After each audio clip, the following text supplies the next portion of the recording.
Crikey! Look what I just found out.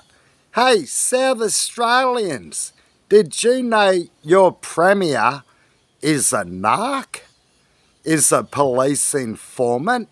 Yeah, that Premier of South Australia. Check this out, mates. Vote One Nation. God bless you. You're voting on Saturday.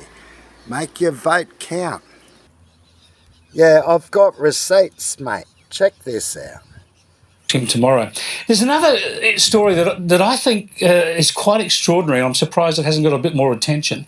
And that's the fact that you wore a wire as opposition leader in a police investigation. This is like straight out of some crime movie.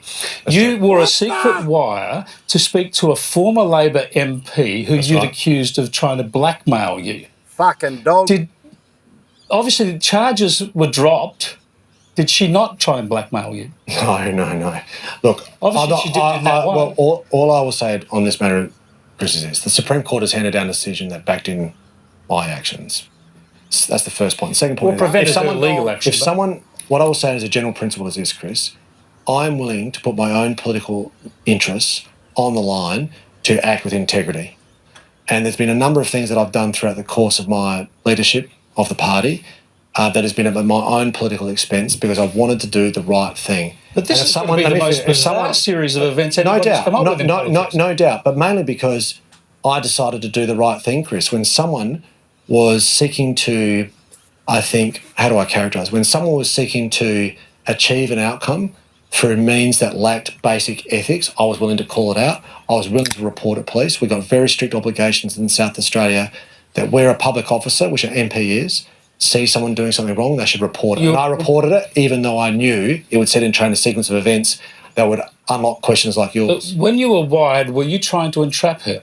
I was following the instructions of South Australian Police, and I'm very happy to do that. She was there with her husband, I understand. I was following. I will always, if I see someone do the wrong thing, Chris, I want to report it. Good. Even if it's at my expense politically.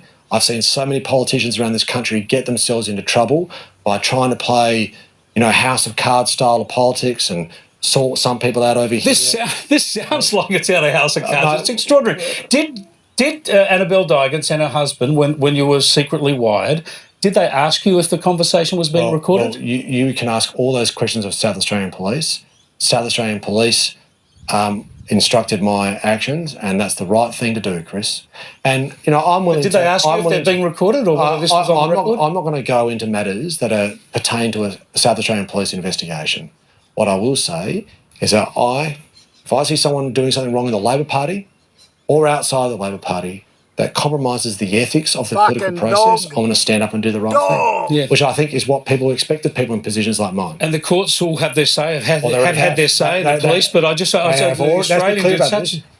let's be clear about this, Chris. The courts have had... Yes, they have. And so has the Director of Public Prosecutions. And it's a fascinating read if you haven't seen it. The Australian went through the story a couple of weeks ago.